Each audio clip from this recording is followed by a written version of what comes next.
Chatamrit Madhya 6.235. This is a verse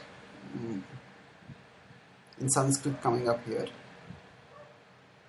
Yesham Saesha Bhagavan Dayed Anantaha Sarvatmana Shruta Pado Yadi Nirgalikam Te Dustaram Atitaranti Chadeva Mayam Naisham Mamahamiti Dhishva Shrudaya Bhakshe.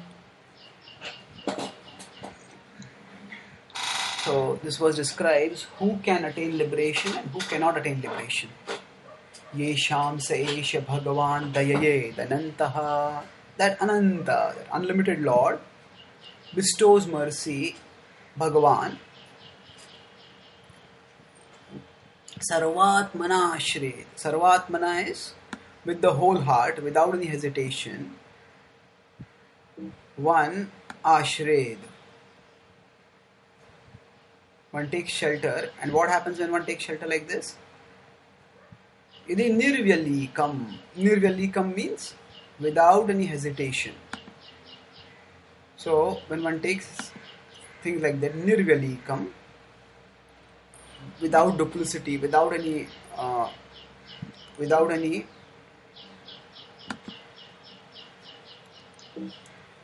illusions, that person takes shelter. Te dustaram aditanti cha deva mayam. Dustaram, that maya which is very difficult to give up, they will be able to give up. Deva mayam. And Naisham mamahamiti dhishva labhakshe. And this cannot be attained by those who mamaham. You think of I and mine, those whose self-conceptions are locked in the body. And what is the fate of the body? It is going to be eaten by Shvashrugal Bhakshe. It is going to be eaten by dogs and jackals.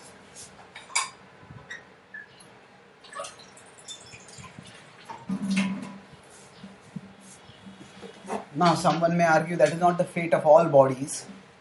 But the point is, rhetorical statements are used where often the worst case scenario is depicted so as to jolt the hearers out of complacency. So thus it is said that Shvashrugal Bhakshe, this body to which we are attached. What is the nature of the body? What is we may think it is very attractive and we may want to stay attached to the body. But what is its ultimate destination? Shvashrugal Bhakshe. It is going to be destroyed by time, destroyed by disease, destroyed ultimately by death. And when it is destroyed thus, yes, sometimes people have fantasies about even after they die, how their body will get a royal treatment. Maybe hundreds, thousands of people will come to offer flowers and respects, and maybe that person will get a royal sort of departure. A royal funeral will be there. State honors might be there. So the national flag may fly at half-mast. So people may have various kinds of dreams like this, of what all I want to die. Nowadays there is a big industry also, which is called the Deathstyle industry. Now we have heard of lifestyle. What is this Deathstyle? Deathstyle is people before they die, they design their coffins in advance.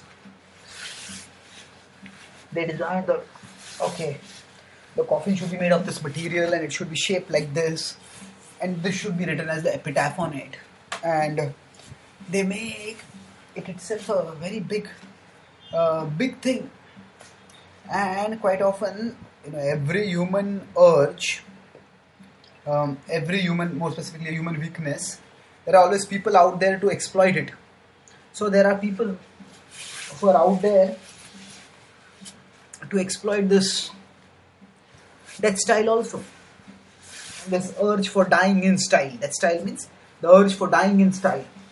Now actually, no one dies in style. When we die, we are weak, we are powerless, we are overwhelmed by nature. And more importantly, where we go after death, that is something which none of us knows. And especially for people who have not done anything to create a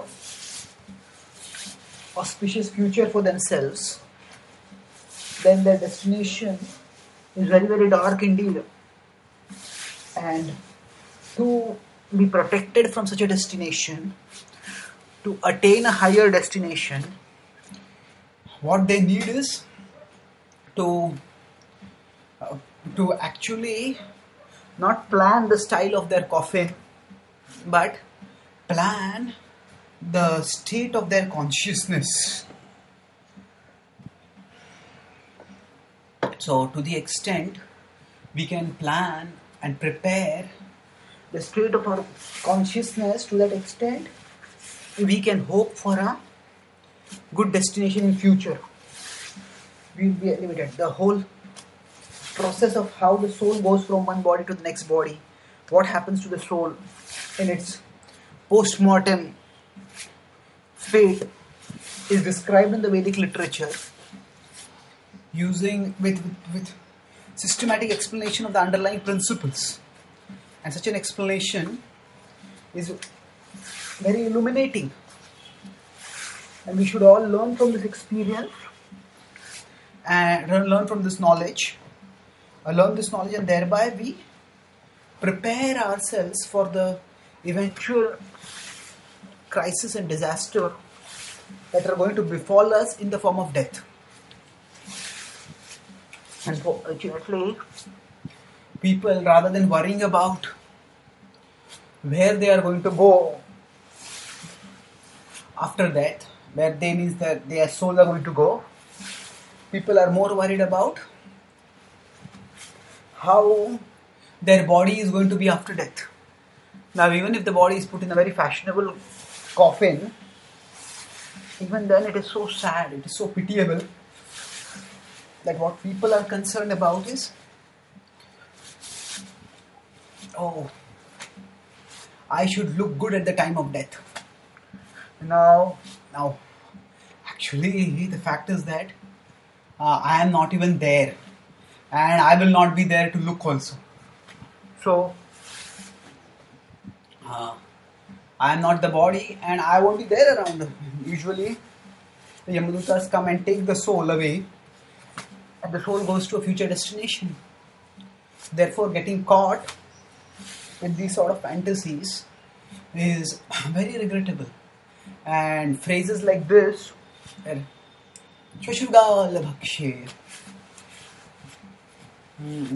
what is the point of being attached to the body like this?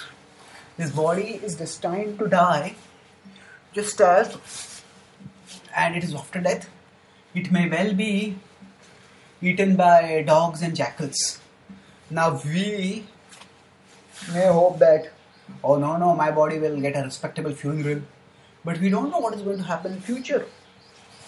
It may well happen that the war breaks out and the whole governmental machinery collapses, and when we die, there is such chaos all around that there is no one to do a proper funeral. There are in the history of people millions of people who have died like this, millions and millions, even billions. So, by getting a cerebral jolt like this from reading phrases like this, this body is meant to be eaten by jackals or